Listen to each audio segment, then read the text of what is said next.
안녕하세요, 박형수입니다. 안녕하십니까, 이영삼입니다. 자, 이번에는요 부동산 감독기구 설치 아주 뜨거운 감자가 되고 있습니다. 여기에 대해서 우리 이영삼 박사님하고 함께 이야기를 진행을 해보도록 하겠습니다. 자, 첫 번째 화면 한번 같이 보시죠. 부동산 대책이 효과가 나타나서 그래서인지 모르겠지만은 감독기구를 설치를 검토를 하고 있다고 하는데 지금 물밑 작업이 많이 진행이 됐다고 합니다. 그래서 제가 봤을 때는 지금 상으로는 아마 올 하반기 정도에 벌써 얘기가 나오지 않을까, 발표가 나오지 않을까 이렇게 생각을 하거든요. 박사님은 어떻게 보세요? 나올 겁니다. 어쨌든 대통령이 8월 중순 10일경 아마 얘기를 한 것 같은데 말씀을 하셨기 때문에 감독기구에 대한 건 아마 반드시 나오지 않겠나. 근데 이제 나오는데 문제가 심각하죠. 다들 뭐 반대도 심하고. 네, 의견이 뭐 그렇게 좋은 것 같지는 않더라고요. 예. 그리고 또 이제 투자자 입장에서는 이게 잠재적 그 범죄자로 생각을 하고 많은 거가 이제 걸릴 수가 있죠. 그래서 상당히 위험한 발상 아닌가 이런 생각을 합니다. 아니 우리나라가 무슨 뭐 공산주의 국가도 아닌데 왜 이렇게 자꾸 뭐 투자도 못하게 하고 대출도 못하게 하고 지금 어떻게 돌아가는지는 모르겠어요, 진짜. 근데 부동산 대책이 효과를 나타내고 있는데 왜 감독기구를 또 만들어요? 그리고 그 전에도 우리 작년에 대응반 있었잖아요, 또. 네. 거의 비슷한 개념인데 이걸 계속해서 자꾸 만들어낼 필요가 있는지 중복되는 거 아닌가. 세금 낭비 얘기도 나오고 있죠. 현재 그죠? 대응반이라고 하는 거는 이제 국토부 1차관 바로 산하에 있는 거고 네, 여기서 네. 우리가 짚고 넘어가야 되는 게 두 가지가 있어요. 자, 우리가 어떤 감독을 한다라는 거나 어떤 거를 얘기할 때 일반적인 사법기관에서는 지나가고 난 거에 대한 거를 우리가 이제 감독을 그렇죠. 네, 하고 그렇게 하죠. 경찰 네. 수사를 하는데 이거는 너가 그렇게 범죄를 저지를 것 같아 하고 사전 조사가 되는 거죠. 그 영화잖아요. 마이너리티 리포트에 나온 것처럼 너가 저지르기 이제 전에. 미리 예. 이런 거를 저지를 것 같아 뭐 이런 거죠. 왜냐하면 모든 금융기관을 잡을 수 있다라는 얘기고 이렇게 얘기하겠죠. 너 집 몇 개를 갖고 있으니 다음에 너 투자할 거 아니야? 이렇게 해서 조사를 하면 아, 다음에 투자를 할지 투기를 할지 어떻게 알고 그렇게. 그런데 미리 내가 한번 들여다보겠어. 그게 이제 가장 심각한 얘기고 이제 두 번째 ING 같은 경우 현재 진행형인 것 같은 경우는 분양이나 이런 거에 들어갔을 때 분양에 청약한 사람이나 아니면은 뭐 거기 재개발이나 재건축을 이제 투자한 사람이나 이런 사람들에 대해서 또 위장 전입할 수 있고 그러니까 너 걸 다 산 거부터 해서 결과 스토리를 다 한번 들여다보겠다. 뭐를 금융권하고 해서 다 들여다보겠다. 금융을 뒤지면 털어서 먼지 안 나는 사람 없습니다. 털어서 먼지 안 나는 사람 없고 그럼 그 먼지 안 나는 거 다 일단 발본색원 하겠다라는 얘기고 굉장히 무서운 얘기죠, 사실은. 네. 그렇죠. 이 권한이 들어간 게 보통 권한이 아닌데, 근데 사실 예전에도 그 대응반 이제 앞으로 얘기가 나오겠습니다만은 2월서부터 요번에 7월까지인가 해서 이제 나왔던 부분이 110건이 나왔었는데 그 중에서 이제 절반 정도는 다 무혐의로 해서 종결 처리해서 끝났고 기소가 된 거는 그냥 한 6건 정도밖에 되지를 않아요. 그래갖고 효과가 별로 없었지 않았냐라는 얘기가 나왔기 때문에 이번에 그러면 권한을 막강하게 줘서 한번 해보겠다. 그런 얘기 아닌가 이제 싶기도 해요. 왜냐하면 이번에 경찰 그리고 이제 금융감독원, 국세청 다 들어가 버리니까. 국세청은 탈루 세율에 대한 거나 자본 추적에 대한 거, 그다음에 경찰은 이제 이미 발생한 거에 대한 거, 그다음 금융감독원은 이제 그 통장 거래에 대한 거가 이제 주겠죠. 이 세 개 합치면 못 잡을 사람이 없어요. 그렇죠. 이런 권력을 가질 수 있는 그 국토부가 과거에도 이런 막강한 힘을 가진 적이 있었나 싶기도 합니다. 세계에서 봐도 이런 경우는 사실 유례가 없죠. 그죠? 유례가 없는 걸 이제 만들어내는 게 이번 정부니까 어찌됐든 뭐 만들어낼 것 같은데 문제는 그죠? 예. 이제 시간적 문제겠죠. 시간적 문제고 만들어내기는 낼 겁니다. 그런데 이제 이렇게 되면 이 감독기관이 지금같이 부동산 이제 호황기에는 괜찮은데 만약에 부동산 불황기에는 이 사람들 뭐 하나요? 불안개요. 경찰청으로 돌아가고 금융감독원으로 돌아가고 국세청으로 돌아가고 파견직들 다 돌아가서 그러면 감독원 그 본 직원들만 남아서 뭐 앉아서 뭐 하나 그런 생각도 듭니다. 감독기구가 되면 기준을 삼는 게 지금 아마 지금 나오는 걸로 봤을 때는 9억 이상 거래자나 9억 이상, 그러니까 9억 이상 거래를 하는데 뭐 20대가 30대나 이런 걸로 특정을 지어서 할 거고, 그 다음에 이제 3가구 이상의 다주택자, 그러니까 3가구 이상이라고 얘기하면 거기에도 여러 가지가 있겠죠. 그러니까 3가구라고 얘기하는 거는 우리가 얘기하면 서울에만 집이 세 채다라는 경우, 또 하나는 지방까지를 포함해서 집이 한 뭐 10개 이상, 뭐 9개 이상 뭐 이런 거를 아마 기준을 둘 겁니다. 금액, 일정 금액 이상을 아마 선을 긋지 않겠느냐. 그리고 집의 개수도 일정 이상을 선을 긋지 않고 최소한 3주택을 초과해서 4주택 이상을 예상할 수 있지 않겠느냐. 여기서 말하는 그 9억 이상 또는 이제 다주택자를 대상으로 하는데 거의 다 무엇이 문제가 되느냐? 세금 탈수, 아니, 탈세, 탈루 이런 것 때문에 그래요. 그래서 예를 들어갖고 다운거래죠. 다운거래. 그리고 아는 사람끼리 자가거래해서 이제 자전 돌린다고 얘기하거든요. 우리는 자전을 돌리면서 시세는 뭐 한 뭐 10억, 15억, 20억 가는데 뭐 싸게 했다. 알고 보니까 뭐 친척이 아는 사람이야. 이런 식으로 해서 싸게 거래하는 게 케이스죠. 왜냐하면 그래야 관련된 세금을 조금 낼 수 있으니까. 손해본 거는 또 얘기를 안 하겠죠. 우리나라가 그렇잖아요. 투자했다 손해본 거는 네 책임이고 남는 그렇죠. 거에 대해서만 이제 세금 따지죠. 갖고 와. 예, 남는 것만 따지죠. 국세청 같은 경우가 제일 문제가 되는 게 인풋과 아웃풋이거든요. 결국은 너가 여태까지 세금 신고하고 번 돈이 얼마던데 너 갖고 있는 돈 얼마야. 그래서 번 돈과 현재 보유 돈을 빼고 나면 그럼 그 다음에 너가 나머지 건 어떻게 버는 거야. 그럼 이제 나머지 거에 대한 소명을 하라 그러죠. 그러면 근로소득이나 상속이나 증여나 아니면 불법적인 걸로 벌었다는 거죠. 그 자료를 다 누가 넘겨줘요? 금융감원에서 국세청으로 넘겨줄 거고 그걸 또 경찰이 또 압수수색해서 넘겨줄 거고 굉장히 이제 뭐 얘기하면 뭐 망나니 칼 휘두르듯이 휘두르는 거에 어느 누가 죽을 줄 모른다. 근데 박사님이 지금 말씀하신 거는 투자자라고 해서 말씀을 하셨고 정부에서 이야기하는 시각은 투기꾼 그렇게 해서 아마 바라보는 그 차이가 있지 않나 그렇게 생각을 해요. 투자와 투기를 누가 어떻게 심판을 할 것이고 누가 구분을 어떻게 할 수 있느냐 이게 사실 굉장히 어려운 문제거든요. 그런 부분도 있고 또 한 가지 이제 말씀드리고 싶은 것은 9억 이상을 지금 어느 정도 타켓으로 해서 이야기를 했잖아요. 그죠? 예. 근데 서울 아파트의 절반 이상은 지금 다 10억, 9억 이상 다 넘어가 버립니다.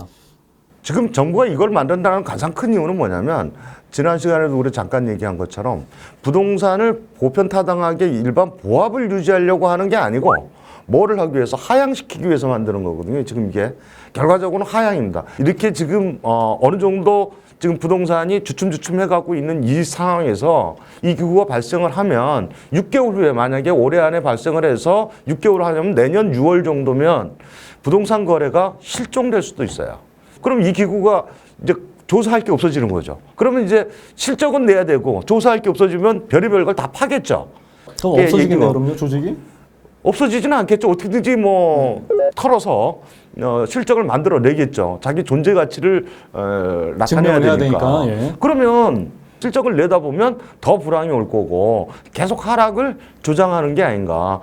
그리고 결국 국민 전체를 지금 잠재적 범죄자로 보는 거 아니에요.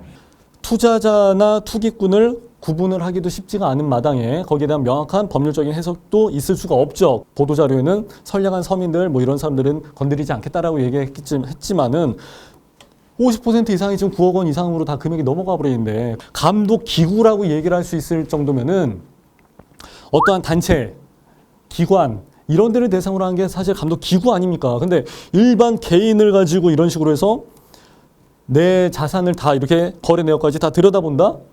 그건 사찰이죠. 그렇게 되면 그건 사찰이죠. 사찰 중에서도 이 정도까지 동향을 파악을 하는 게 아니라 계좌 내역까지 다 들여다본다는 것은 저는 이건 사찰이라고 봅니다.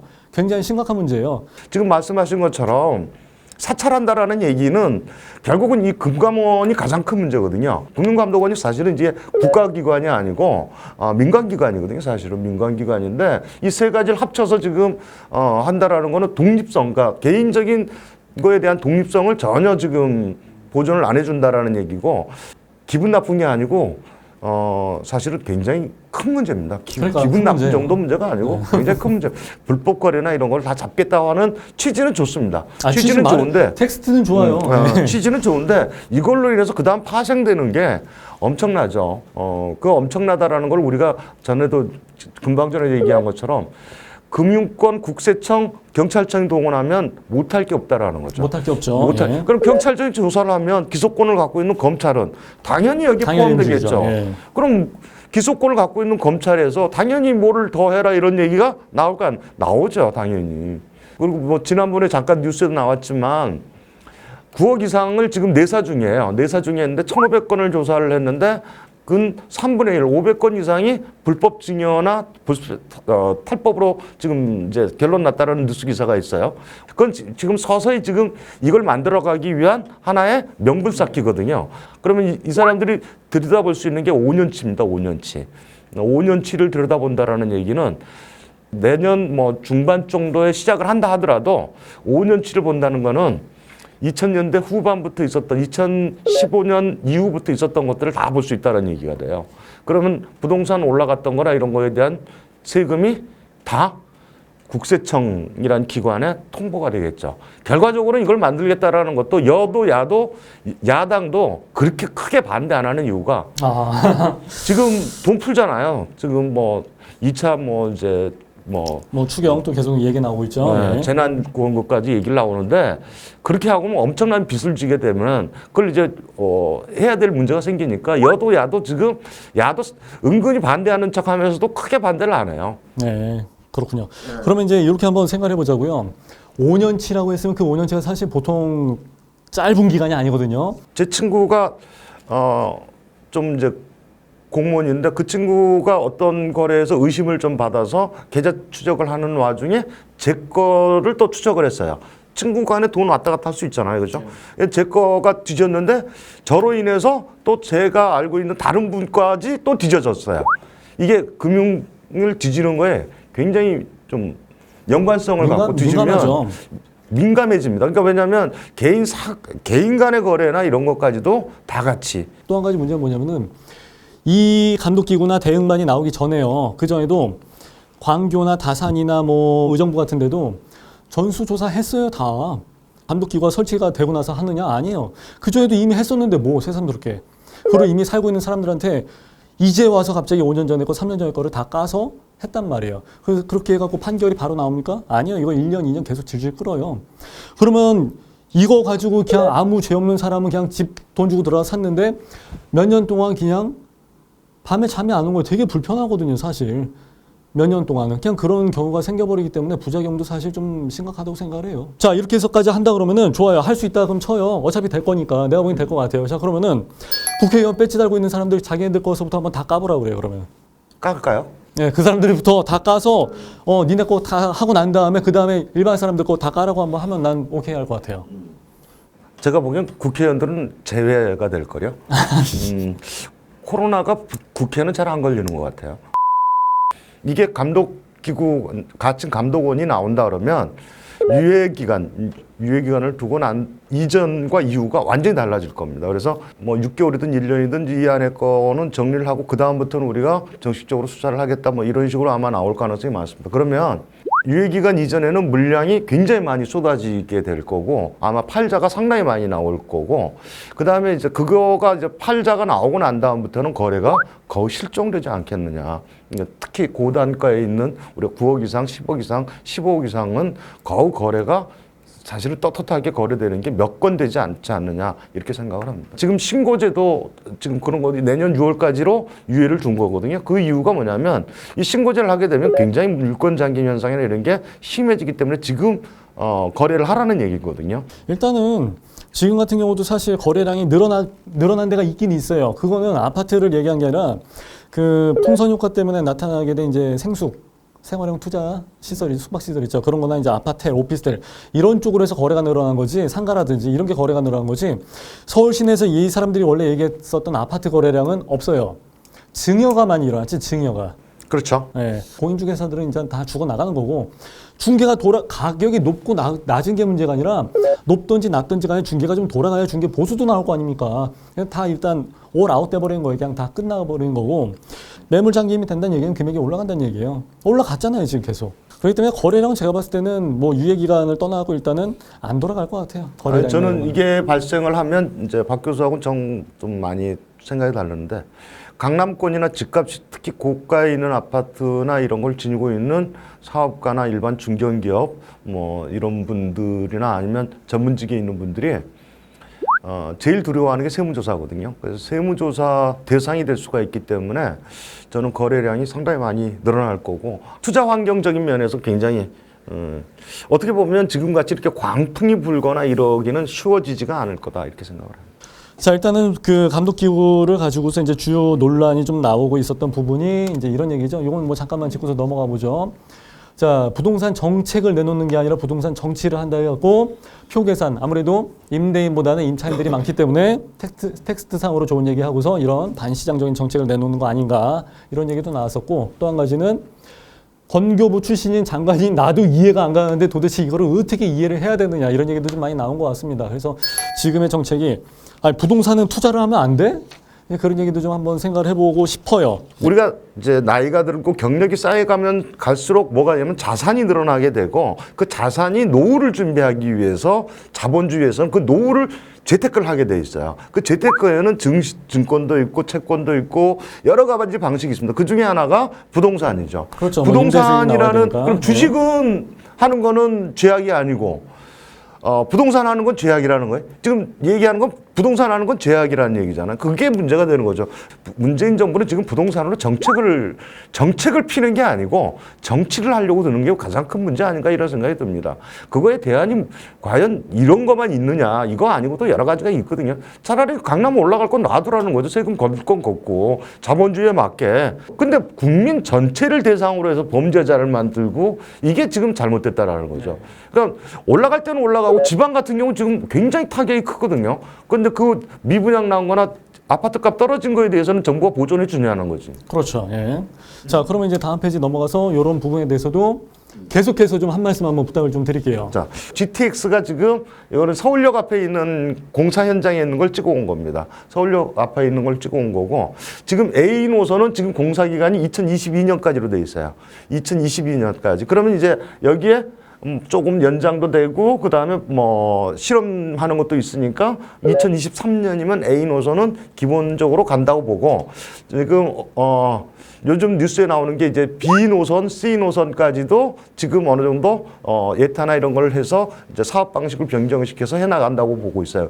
그게 뭐를 얘기하냐면 서울 수도권이 지금의 현재 있는 수도권보다 넓어진다라는 얘기를 그렇죠. 하고, 뭐 접근성이 아무래도 좋아지니까. 많이 상당히 넓어진다는 얘기고, 넓어진다라는 얘기는 또 하나의 기회가 온다라는 거고, 이 GTX가 놓인다라는 거나 이런 걸 지금 발표를 못 하고 있어요. 정부가 언론 기사나 이런 거에 최소한 적게 내는 것 같아요. 보니까 뭐 올라갈까봐 그런 거예요? 당연히 올라가죠. 지금 이렇게 공사가 진행되고 있다는 걸 지금 거의 많은 투자자들이 아니면 일반인들이 모르고 있어요. 네, 뭐 뉴스에서나 이런 건 뭐 본 적이 없으니까, 그죠? 보통은 착공식하면 대대적으로 그렇죠. 네, 맞아. 옛날에 착공식 막 했죠. 하는데 굉장히 큰 공사인데 대통령도 참석 안 하고 국토부 장관도 참석을 안 해요. 아무것도 신문 뉴스 나올 만한 건 아무것도 안 하죠. 3기 신도시나 이런 거가 같이 공급되기 시작하는 게 2023년입니다.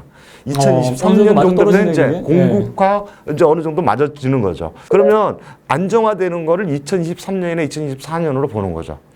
그 사람들이 정치권에서 이제 수노림, 그러니까 거꾸로 얘기하면 정책을 피는 게 아니고 뭐를 노리는 게 정치를 한다는 아까 김연아 전 의원 얘기에 저도 동감을 하는데, 이 GTX나 이런 공사가 이루어진다는 건 앞으로도 호재는 계속 연결될 겁니다. 그렇죠. 그러니까 결국 제가 이걸 보여드리는 이유는 뭐냐면, 앞으로 가격은 서울 수도권뿐만 아니라 수도권이 확장되면서 가격은 상승으로 이끌 거다라고 얘기를 하고 있습니다. 예, 장기적으로 봤을 때는 전체적으로 우상향으로 갈 수밖에 없는 그런 환경이 조성이 되니까. 근데 거기에 맞춰갖고 감독기구는 세세히 사찰하듯이 다 들여다볼 것이고. 자, 오늘 이 시간은 이렇게 해서 마무리하도록 하겠습니다. 시청해주셔서 감사합니다. 감사합니다.